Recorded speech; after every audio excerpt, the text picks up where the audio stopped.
नमस्कार, यह है आवाज एट 9। मैं हूं विपिन भट्ट। शुरुआत करते हैं आज की बड़ी हेडलाइंस के साथ। इंडस्ट्री की ग्रोथ में सुधार, लेकिन लगातार दूसरे महीने नेगेटिव ग्रोथ बरकरार। कैपिटल गुड्स और कंज्यूमर ड्यूरेबल्स ने दिया जोर का झटका। दरों में और कटौती का सरकार ने फिर बनाया दबाव। नेटवर्क 18 से एक्सक्लूसिव बातचीत में वित्त मंत्री ने कहा, कर्ज सस्ता करने का सबसे सही मौका। 2 दिनों की छुट्टी से पहले सीमित दायरे में रहा बाजार, लेकिन ब्रेंट क्रूड 1 साल की ऊंचाई पर। सऊदी अरब के तेल मंत्री ने कहा, $60 के पार जाएगा कच्चा तेल। अगर उन्होंने बयान दिया तो कुछ सोच समझ के जरूर दिया होगा, उसके पीछे उन्हें जानकारी जरूर होगी। खून की दलाली वाले राहुल के बयान पर गरमाई राजनीति। अखिलेश और जेडीयू ने किया समर्थन। अरहर और उड़द के बाद अब चना दाल हुई महंगी। पिछले 15 दिनों में 25% तक बढ़ी कीमतें। एयरपोर्ट मल्टीप्लेक्स में खाने पीने के सामानों की मनमानी कीमतों पर सीएनबीसी आवास की बड़ी मुहिम। स्पेशल पैकेजिंग के नाम पर बंद करो लूट। और अब त्योहारों पर घर की सफाई की झंझट से मिलेगा छुटकारा। प्रोफेशनल चमकाएंगे आपका घर। कंपनियां दे रही हैं ढेर सारे ऑफर्स।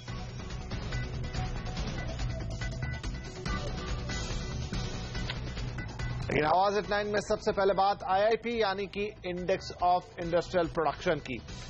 अगस्त में इंडस्ट्री की ग्रोथ में कुछ रफ्तार दिखी है, लेकिन वो अब भी नेगेटिव है। अगस्त में आईआईपी ग्रोथ -2.4 के मुकाबले -0.7% रही है। मैन्युफैक्चरिंग में कुछ सुधार की वजह से अगस्त में इंडस्ट्रियल प्रोडक्शन में सुधार देखने को मिला है। अगस्त में मैन्युफैक्चरिंग सेक्टर में ग्रोथ -3.4% से बढ़कर -0.3% पर आ गई है। सबसे बड़ा झटका लगा है कैपिटल गुड्स से, जो अब भी -22.2 की डिग्रोथ दिखा रहा है। कंज्यूमर ड्यूरेबल्स ग्रोथ को भी झटका लगा है और ये जुलाई के 5.9% के मुकाबले गिरकर 2.3% पर आ गया है। इलेक्ट्रिसिटी और माइनिंग सेक्टर से भी निराशा ही हाथ लगी है। आईआईपी के आंकड़ों पर और बातचीत करने के लिए अब हमारे साथ हैं हमारे banking editor Pradeep Pandya.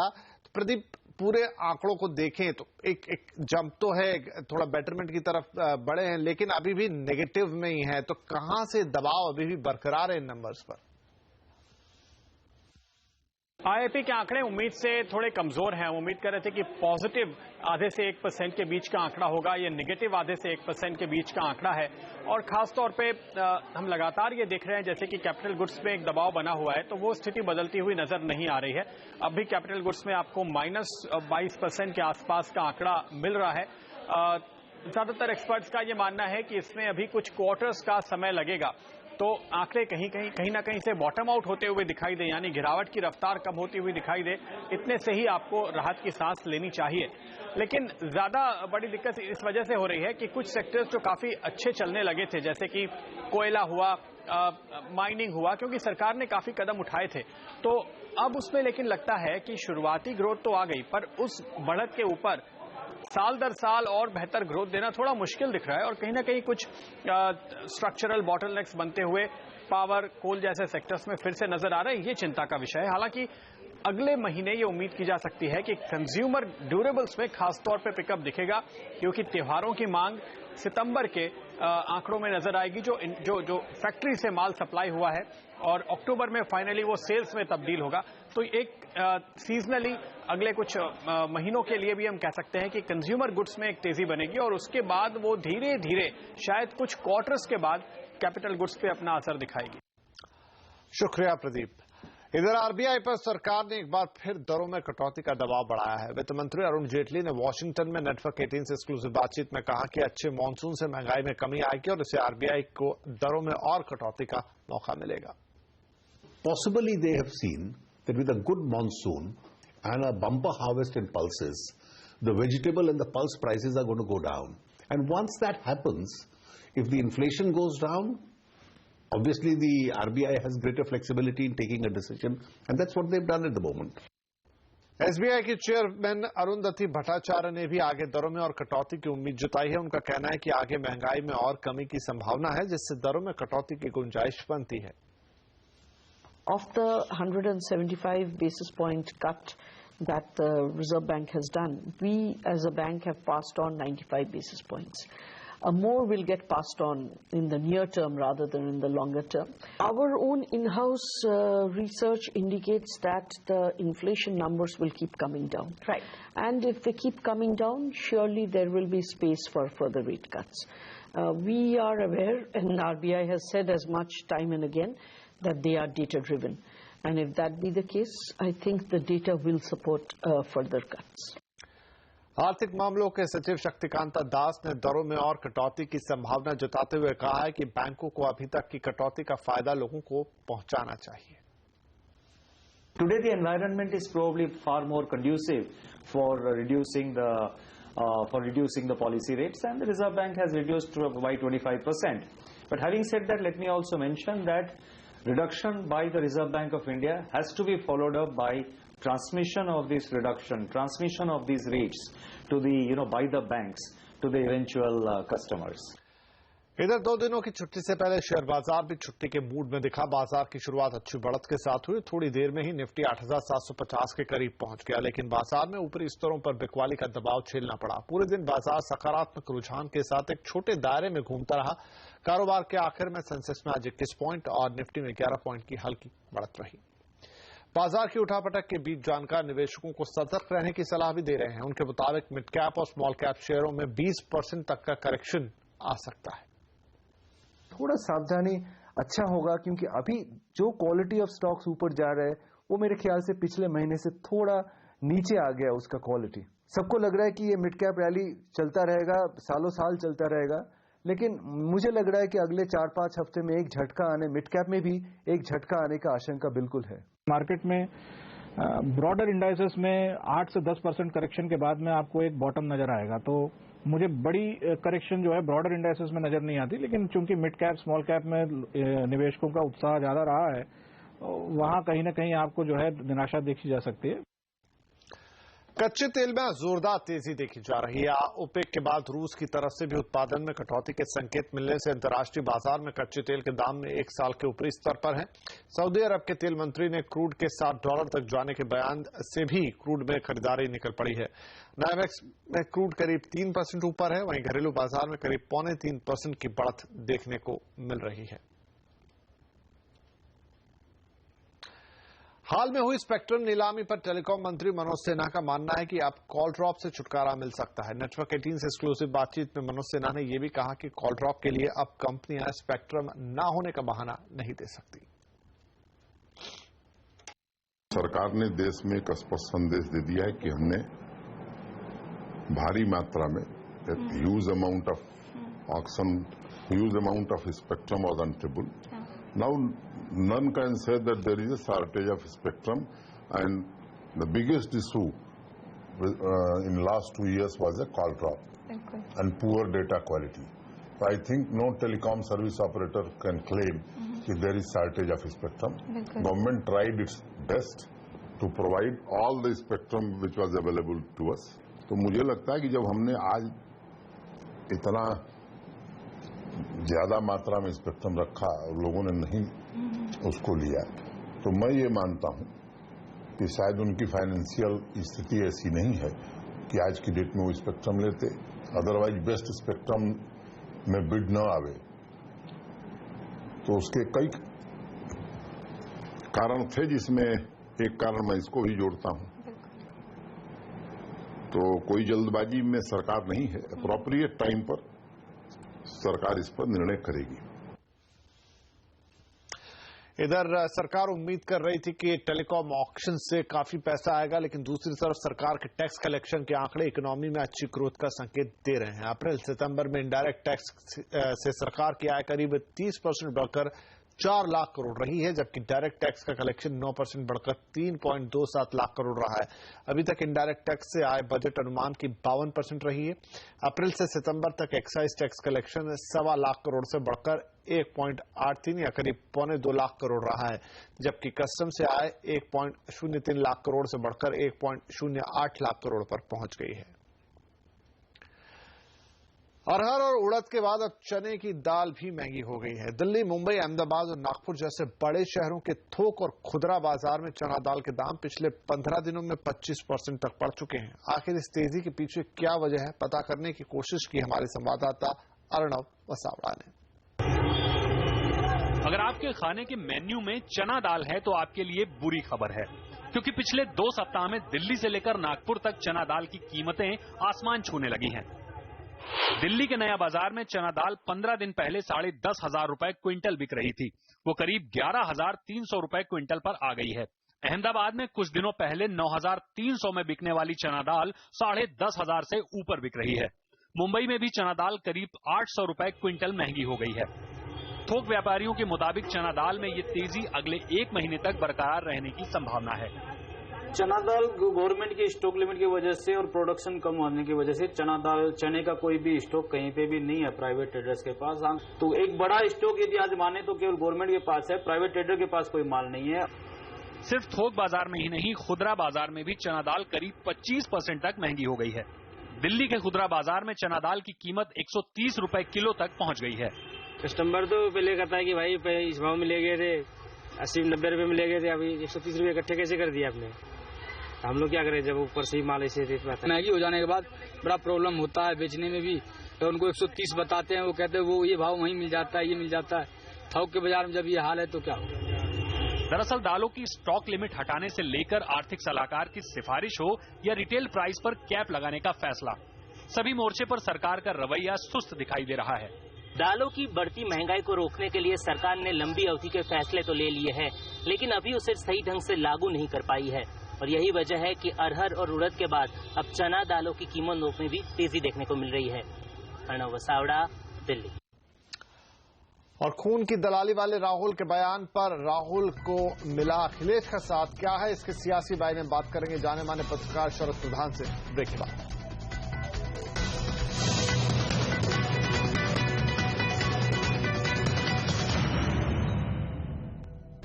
Surgical strike पर छिड़ी बयानों की जंग में उत्तर प्रदेश के मुख्यमंत्री अखिलेश यादव ने कांग्रेस उपाध्यक्ष राहुल गांधी का समर्थन किया है। राहुल के खून की दलाली वाले बयान पर अखिलेश ने कहा कि राहुल ने जरूर सोच समझकर कहा होगा। हालांकि अखिलेश ने साफ कहा कि कांग्रेस का नहीं, वो निजी तौर पर राहुल का समर्थन कर रहे हैं, लेकिन सियासत कर्म है और अब कांग्रेस अखिलेश को गंभीर नेता बता रही है। विपक्ष की तमाम पार्टियां सीधा नहीं तो घुमा फिराकर और राहुल की भाषा का नहीं तो उनकी भावना का समर्थन करती दिख रही है। गांधी जी ने बयान दिया है कि खून की दलाली जवानों की खून की दलाली कर रहे हैं, आप क्या? देखिए, कांग्रेस से सवाल नहीं है, राहुल गांधी से हमारा संबंध अच्छा है और कई बार मैं कह चुका हूं कि कम से कम उनसे संबंध हमारा अच्छा है। उनके इस बयान पे क्या कहेंगे आप? अगर उन्होंने बयान दिया तो कुछ सोच समझ के जरूर दिया होगा, उसके पीछे उन्हें जानकारी जरूर होगी।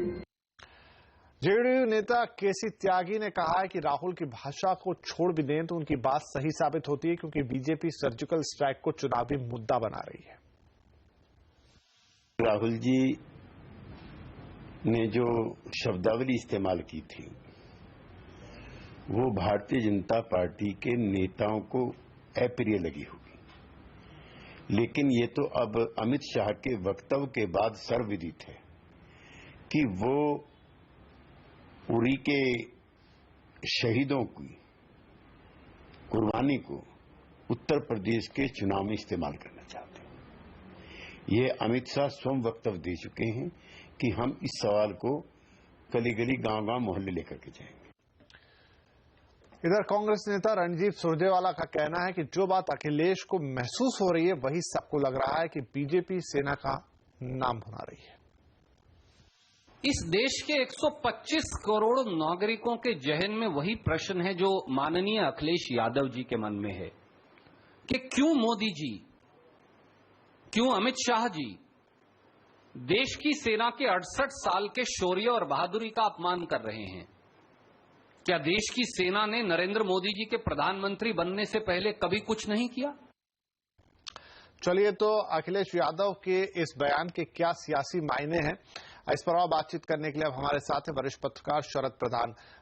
शरद जी, कैसे देखें इसको? क्या राहुल के बहाने बीजेपी को घेरने की कोशिश कर रहे हैं अखिलेश, कहीं और निशाना लगा रहे? सर बीजेपी को घेरने की कोशिश करिए। और उन्हें लगा कि हालांकि बड़ी लेट उनको होश आया है। होता है क्योंकि उनके अंदर पार्टी में इतना ज्यादा अंदरूनी बवाल चल रहा है कि दूसरी पार्टी के ऊपर अटैक करने में उन्होंने बड़ा वक्त लगा दिया। ये चीज अगर और पहले कर दी होती तो शायद उसका कुछ ज्यादा मीनिंग होता। अब ऑलरेडी इतना वक्त हो चुका है, इतने ज्यादा डिबेट हो चुकी है राहुल गांधी के स्टेटमेंट पे, अब उसको सपोर्ट करना और बिना कुछ क्वालिफाई किए हुए, मतलब वो क्या कहना चाह रहे हैं कि वो उसकी दलाली की बात को सपोर्ट कर रहे हैं जो राहुल गांधी ने कही कि खून की दलाली, या जनरल एक कंडेम करने की बात कर रहे हैं, वो नहीं समझ में आया। क्योंकि जहां तक खून की दलाली का सवाल है वो तो मुझे राहुल गांधी की नादानी लगती है। मुझे ऐसा लगता है कि उनकी हिंदी की जानकारी कम है, तो वो रिहर्स करके कुछ और आए थे और उनके मुंह से दलाली शब्द निकल गया। अब एक दफा निकल गया तो पूरी कांग्रेस पार्टी को दलाली को ही सपोर्ट करना पड़ रहा है, जबकि दलाली का मतलब होता है कि दूसरी पार्टी से मिल जाना, यानी कि फिक्स मैच।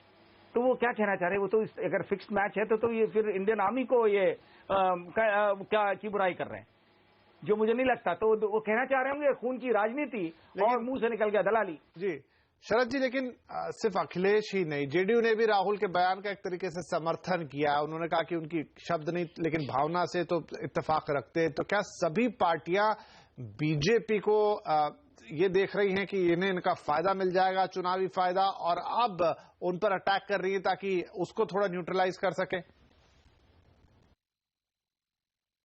नहीं, इसमें इनको खाली ये मौका मिल गया। इन्होंने सोचा कि चलो शायद इसमें हम भी बुला लें, बीजेपी को कंडेम करेंगे तो हमारे जो है मुस्लिम वोट का कंसोलिडेशन हमारे फेवर में होगा। स्पेशली ये इनको होश तब आया है जब मायावती ने कल अपने भाषण में बहुत जोरों से खुल के अपील करी मुसलमानों को कि तुम हमें वोट डालो, अगर समाजवादी पार्टी को डालोगे आप वोट तो वो वेस्ट जाएगा, क्योंकि समाजवादी पार्टी डूबता हुआ जहाज है। उनकी अंदरूनी लड़ाई इतनी ज्यादा हो गई है कि कोई उनका चांस नहीं है, इसलिए हमें वोट दो और हमारे पास सबसे ज्यादा बेस वोट है, आपका वोट हमें मिलेगा तो हम जीत जाएंगे। और जो बात में दम भी है, तो मुझे लगता है ये उसका आफ्टर थॉट है कि अखिलेश यादव को लगा कि अब क्या किया जाए, तो उन्होंने सोचा राहुल गांधी की बात को सपोर्ट करके एक इनडायरेक्ट अटैक हो जाएगा बीजेपी में, जिससे लगे कि हाँ हम भी कर रहे हैं तो हम मुसलमान हमारी तरफ फिर से खिसके। क्योंकि ये चीज एक बड़ी फीलिंग हो गई है कि मुसलमानों में बहुत नाराजगी है मुलायम सिंह से और उनकी पार्टी से। तमाम वजह हैं, जब से मुजफ्फरनगर दंगे हुए उसको आगे लेकर के बिहार में जिस तरह मुलायम सिंह ने धोखा दिया ग्रैंड अलायंस को, इन सब बातों को लेकर के मुसलमानों में समाजवादी पार्टी से नाराजगी है। तो उनको वापस अपनी तरफ अट्रैक्ट करने के लिए इस तरीके की बात कर रहे हैं। जी बहुत शुक्रिया शरद जी हमसे बातचीत करने के लिए। और यहाँ पर वक्त हुआ एक और छोटे से ब्रेक का, लेकिन ब्रेक के बाद कुछ और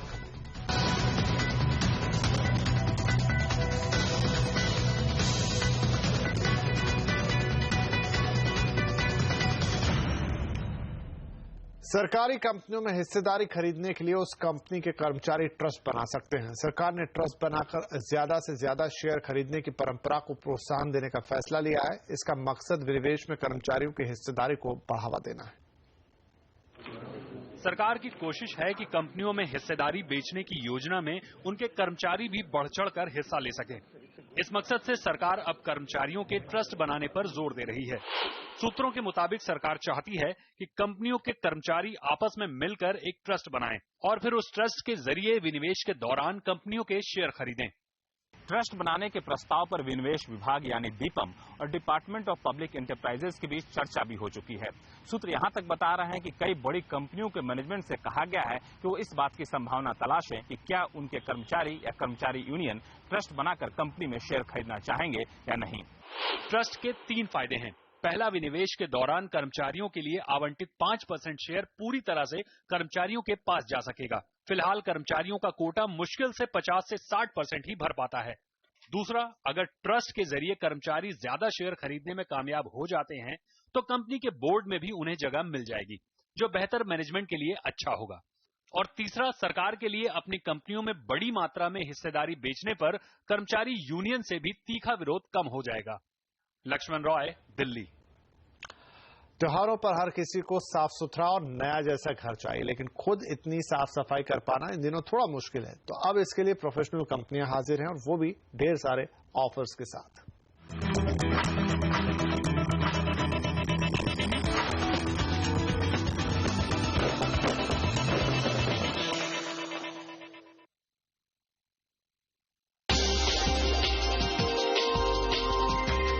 हाथ भी न लगाना पड़े और त्योहार पर चकाचक घर मिले, तो इससे बेहतर और क्या हो सकता है।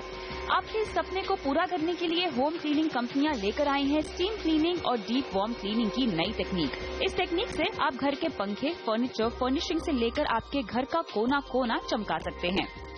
हमने क्या किया, हम डीप क्लीनिंग को एक अलग मुकाम पे ले गए। हमने कहा कि हम डीप क्लीनिंग को स्टीम क्लीनिंग करेंगे। तो जो आप पानी से चीजें क्लीन करते हो, अगर आप वही चीज अभी एक स्टीम से क्लीन करोगे तो जस्ट सोचिए कि उसका कितना अच्छा इम्पैक्ट होगा।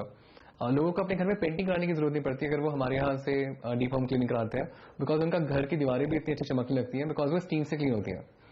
तो ये जो पूरी सर्विस हमने लॉन्च की थी पिछले 2 साल पहले, वो बहुत ही अच्छे तरीके से अभी मार्केट ने अडॉप्ट कर लिया। दरअसल घर की साफ सफाई अब एक कारोबार का रूप ले चुकी है और घर की सफाई के लिए त्योहार से बड़ा बाजार फिर कब मिलेगा। तो होम क्लीनिंग कंपनियां आपकी जरूरत के हिसाब से सफाई के ऑफर्स के साथ तैयार हैं। जहां अर्बन क्लैप 5,000 रुपए में बायोडिग्रेडेबल सोफा क्लीनिंग दे रहा है, वहीं जिम्बर होम क्लीनिंग पर 300 रुपए की छूट दे रहा है। हाउस जॉय में डीप होम क्लीनिंग के पैकेज 3,500 रुपए से शुरू हो रहे हैं। 3 लेवल्स ऑफ पैकेजेस बनाए हैं। एक है जैसा हम लोग बोल रहे हैं ब्रॉन्ज। तो ब्रॉन्ज में जैसे basic bathroom, basic kitchen, 1 bathroom, 1 kitchen, sofa, curtain and a living room, ऐसे है। और फिर उस पैकेज में आप एड ऑन कर सकते हैं डिपेंडिंग ऑन योर नीड्स। तो ये वाली जो है वो डिपेंडिंग ऑन द सिटी भी काफी अट्रैक्टिवली प्राइस्ड है। ये क्लीनर्स आपके बताए समय पर आपके घर आकर सफाई करते हैं और समय पर बुकिंग कराएंगे तो अच्छे रेट और डिस्काउंट मिलना आसान हो जाएगा। इन त्योहारों पे होम सर्विसेज कंपनी में आपके लिए ढेरों ऑफर्स अवेलेबल हैं और उनका फोकस है कन्वीनियंटली और अच्छी कीमतों पे आपको नए जैसा घर देना। आयशा डिमरी, मुंबई। और अब जाते जाते एक अच्छी खबर, सीएनबीसी आवाज के काम को सराहा गया है। आपके चाहते चैनल की 2 रिपोर्ट्स को इंटरनेशनल सेंटर फॉर जर्नलिस्ट के ग्लोबल हेल्थ रिपोर्टिंग कॉन्टेस्ट में पुरस्कार मिला है। दुनिया भर से आई 150 एंट्रीज के बीच सीएनबीसी आवाज के जिन 2 रिपोर्ट्स को चुना गया है, उनमें से एक है स्वच्छ भारत अभियान का रियलिटी चेक और दूसरी कोयले के पावर प्लांट से होने वाले प्रदूषण पर आधारित। संवाददाता रोहन सिंह ने अमेरिका के न्यूयॉर्क में ये पुरस्कार लिया। और आवाज एट 9 में आज के लिए इतना ही। नमस्कार।